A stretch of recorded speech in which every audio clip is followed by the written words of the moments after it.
আসসালামু আলাইকুম বন্ধুরা, কেমন আছে সবাই? আশা করছি সবাই ভালো আছো। শাহবান বাংলা ব্লগের পক্ষ থেকে সবাইকে স্বাগতম। তো আবারও চলে আসলাম একটা নতুন ভিডিও নিয়ে, নতুন টপিক নিয়ে। তো এই ভিডিওটার মূল টপিক কি তোমরা থাম্বনেল টাইটেল দেখে হয়তো বুঝে গেছো। তো অনেকে ভাবছো হয়তো সৌদি আরবে আসবো, কী কাজে আসবো, কী কাজে গেলে ভালো হয়। তো এরকম চিন্তা ভাবনা, অনেক কনফিউজ মাথায় কাজ করছে আর কি। তো আর কনফিউজের কোনো কারণ নেই। আর কনফিউজ এই ভিডিওটা দেখলে তোমাদের কনফিউজ পুরো চলে যাবে। তো দেরি করব না, শুরু করব ভিডিওর মূল টপিক। কি কাজে আসলে ভালো হবে, কি কাজে আসলে ভালো হতে পারে, তো সেই কথাগুলোই এই ভিডিওতে আমি আলোচনা করব। তো আমার নাম শাহবান, আমার বাড়ি হচ্ছে ওয়েস্ট বেঙ্গল, মুর্শিদাবাদ। তো যারা আসতে চাইছো এই সৌদি আরবে কিংবা যে কোনো গালফ কান্ট্রিতে, তো কী কাজে আসবো, কী কাজে গেলে ভালো হয়, তো সেই বিষয়ে আমরা আলোচনা করব। অনেকেই এজেন্টকে টাকা দিয়েছে, এজেন্ট বলছে হয়তো ভালো কাজে লাগিয়ে দিবে। যে তুমি যদি এখানে এসে ফেসে যাও, হয়তো কারো কিছু করার নেই। এজেন্ট ওখান থেকে হয়তো এজেন্টকে তোমার বাড়ির লোকজনে হয়তো ধরবে, টাকা হয়তো ঘুরে নেবে, কিংবা তোমাকে এখান থেকে ফেরত নিয়ে যাওয়ার জন্য বলবে। তো আসার আগে তোমরা কাজ শিখে আসার চেষ্টা করো। হেল্পার হেল্পার হয়ে আসলে কোনো মূল্য নাই এখানে। হেল্পার হয়ে যদি তুমি আসো, কোনো মূল্য থাকবে না। যে কোনো হাতের কাজ শিখে আসার চেষ্টা করো। যে কোনো কাজ, ইলেকট্রিক্যাল কাজ যদি হয় খুব ভালো হয়। ইলেকট্রিক্যাল কাজ যদি হয়, এখানে কাজের অনেক মূল্য আছে। এসি রিপেয়ারিংয়ের কাজ শিখে আসতে পারো, কার্পেন্টারের কাজ শিখে আসতে পারো। আর যদি কন্ট্রাকশন লাইনে কাজ শিখে আসো, কন্ট্রাকশন লাইনে তো অনেক আছে মিস্ত্রি যারা কন্ট্রাকশন লাইনে কাজ করে। তো কন্ট্রাকশন লাইনের কাজ দেখা যাচ্ছে শান্টারিংয়ের কাজ, জোড়াইয়ের কাজ, প্লাস্টারের কাজ, এগুলোতে অনেক পয়সা আছে, ইনকাম বেশি এগুলা। তো এই কাজে তোমার মেহনত আছে, অনেক অনেক মেহনত। কারণ সৌদি আরবে তোমার যে তাপমাত্রা, অনেক যে 48-50 ডিগ্রি তাপমাত্রা, এই তাপমাত্রায় আউটসাইডে কাজ করা, যারা হার্ড ওয়ার্কিং মানে করতে পারবে তারাই এই কাজে আসা ভালো। আর যদি এমনি ফিনিশিং কার্পেন্টারের কাজ জানো, যারা কাঠমিস্ত্রির কাজ যেটাকে বলে, তো সেই সব কাজে আসলে আসতে পারো। সেগুলো বিল্ডিংয়ের ভিতরেই হয়, সেখানে হয়তো অতটা তোমার রোদ থাকবে না, বিল্ডিংয়ের ভিতরেই কাজ করবা। আরও অন্যান্য যেগুলো পেন্টিংয়ের কাজ হতে পারে, পেন্টিংয়ের কাজ জানলে পেন্টিংয়ের কাজ ভালো। তো এইসব ধরনের কাজ যদি শিখে আসতে পারো, দেখা যাচ্ছে তুমি এখন আসার জন্য রেডি হয়ে আছো। তো এখন না এসে 1 বছর কিংবা 6 মাস তুমি ধৈর্য ধরে আসতে পারো। 6 মাস যদি ধৈর্য ধরে আসো, 1 বছর পরে যদি ওয়েট করার পরে আসো, তুমি এসে কিছু কাজের দক্ষতা অর্জন করার পরে তুমি আসলে, তো তোমার জন্য একটু ভালো হবে। স্যালারিটা দেখা যাচ্ছে ভালো হবে। এমনি হেল্পার অবস্থায় যদি আসো, দেখা যাচ্ছে 1200-1400 স্যালারি পাবা, হয়তো 1500 হাইস্ট, 1500, এর বেশি পাবা না। ওই থেকে খাওয়া দাওয়া করতে হবে। আর কোম্পানিতে ডিউটি করার পরে যে পার্ট টাইম জব করব, এই আশাটা মাথা থেকে বের করে দিতে হবে। কারণ তুমি যদি 12 ঘন্টা 10 ঘন্টা ডিউটি করে আসো, দেখা যাচ্ছে তোমার যেতে 2 ঘন্টা লাগলো, এমন জায়গায় ব্যতিক্রম বলছি, যে এমন জায়গায় তোমার ডিউটি, তোমার রুম থেকে 2 ঘন্টা যেতেই টাইম লেগে গেল, আসতে 2 ঘন্টা, 4 ঘন্টা, 10 ঘন্টা ডিউটি করলে, এসে রান্না করলে, তো এইসব করতে তোমার দেখা যাচ্ছে সারাদিনে কোনো টাইমই থাকবে না। যে তুমি বাইরে পার্ট টাইম জব করবা, এরকম কোনো সুযোগই পাবে না। তো পার্ট টাইম জব করবা কিংবা ওভার টাইম হবে কোম্পানিতে, এজেন্টে বলবে ওভার টাইম দিবে, ওভার টাইম আছে ডেলি।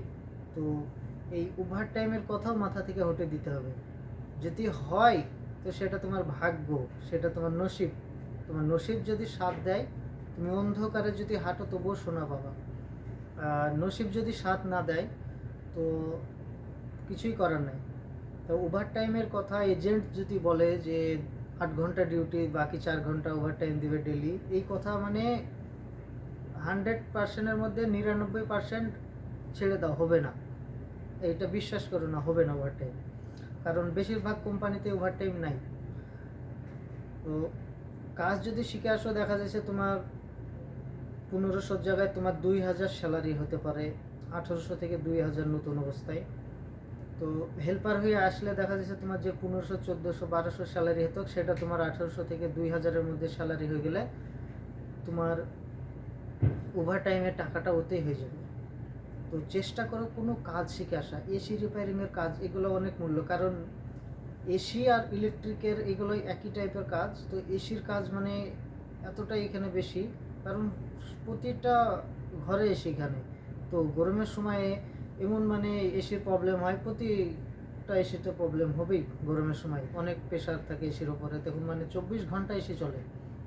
তো দেখা যাচ্ছে কোম্পানিতে ডিউটি করার পরে দেখা যাচ্ছে এরকম পরিচিত থাকে, তারা হয়তো ডাকলো যে এসির প্রবলেমের জন্য। তো দেখা যাচ্ছে এরকম 100 রিয়াল, 150 রিয়াল, দেখা যাচ্ছে 1 ঘন্টা, আধ ঘন্টা তার কাজ করে দিলা, 100-150 রিয়াল ইনকাম হয়ে গেল। 100-150 রিয়ালের নিচে কোনো নাই খো। আর দেখা যাচ্ছে সেখানে একটা হেল্পার থাকে, হেল্পারকে দেখা যাচ্ছে 50 রিয়াল দিল, যে মেকানিক সে 100 রিয়াল নিয়ে নিল। তো এরকম মাঝে মাঝে এগুলো এসি যারা কাজ করে এগুলো হয়, কারণ আমাদের বিল্ডিংয়েও এসি রিপেয়ারিং করতে আসে, আমাদের রুমেও আসে, যখন হয় সমস্যা হয় তখন আসে। তো এরকম আমাদের মানে কোম্পানিতে আমাদের পয়সা দেয়। আর বাংলাদেশ থেকে যারা আসে দেখা যাচ্ছে আজাদি ভিসায় আসে, 4-5 লাখ টাকা খরচ করে আসে। তারপরে তারা মানে নিজে যারা এখানে কাজ করব ভাবে যে নিজে কাজ ধরে কাজ করব, আজাদি মানে কারোর কোনো কোম্পানির অধীনে থাকবে না। সে সে নিজে পার্সোনাল, নিজে একামা বানাবে, নিজে রুম ভাড়া, নিজে খাওয়া দাওয়া, মানে A to Z তার নিজের। তো তাদেরকে যে যাই হবে তাকে নিজে খরচা করতে হবে আর কি। তো আবার এমন আছে যে বাংলাদেশে থেকে আসে আজাদি ভিসায়, তারপর এখানে দালাল আছে, সেই দালালরা আবার সমস্ত কোম্পানির সঙ্গে তাদের লিঙ্ক থাকে। তো তারা সেই কোম্পানিতে মানে দিয়ে দেয় লোক, ওখান থেকে নিয়ে আসে, দিয়ে সেই কোম্পানিতে একটা বেতন ফিক্স করে হয়তো কন্ট্রাক্ট করে লাগিয়ে দেয়। সেই কোম্পানিতে সে কন্ট্রাক্ট হয়ে যায়, তার 2 বছরের কন্ট্রাক্ট। তো এইভাবে অনেক বাংলাদেশি ভাইরা আসে, দিয়ে এইভাবে কাজ করে। তো বাংলাদেশ হোক, ইন্ডিয়া হোক, যেখান থেকেই আসুক সবাই প্রবাসী। তো সবাইকে আমি একটা কথা বলতে চাই, তোমরা কাজ শিখে আসো, যে কোনো কাজ শিখে আসো। এখন হয়তো আসার জন্য ছটফট করছো, কিন্তু এখানে এসে অনেক পস্তাবা। সত্যি বলছি, 100% পস্তাবা এখানে আসার পরে, যে কাজ শিখে আসাই ভালো ছিল। যে কোনো কাজ ভাবছো সুপার মার্কেটে কাজে যাবা, হয়তো সুপার মার্কেটে হয়তো তোমাকে 1200-1400 রিয়াল বেতন দিল, ওই থেকে খাওয়া দাওয়া দেখা যাচ্ছে তোমার মাসে 400 রিয়াল ফুরিয়ে যাবে, খাতে মোবাইল খরচা এসবে হ্যান ত্যান, তোমার 400 রিয়াল শেষ হয়ে যাবে, 1000 রিয়াল থাকবে। 1000 রিয়ালে তোমার কি হবে? 1000 রিয়াল ইন্ডিয়া, বাংলাদেশেও ইনকাম করা যায় আশা করি। তো এইরকম ক্লিনার হিসাবে না এসে, এই মুহূর্তে না এসে 1 বছর ওয়েট করো, ওয়েট করার পরে নিজের দক্ষতা অর্জন করো, তারপরে আসো। হয়তো ভিডিওটাতে অনেক আমি আলোচনা করছি, এটা একটা গুরুত্বপূর্ণ আলোচনা।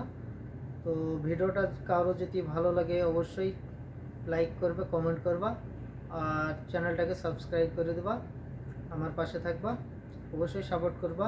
আমি এই ধরনের ভিডিও বানাই, আর এর আগেও ভিডিও আপলোড করেছি স্টোর কিপার কাজের, আবার সুপার মার্কেটেরও ভিডিও আপলোড করেছি।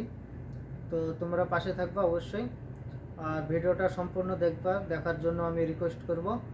এরকম গুরুত্বপূর্ণ কথা আমি আলোচনা করেছি, তোমাদের যদি ভালো লাগে অবশ্যই লাইক করবা।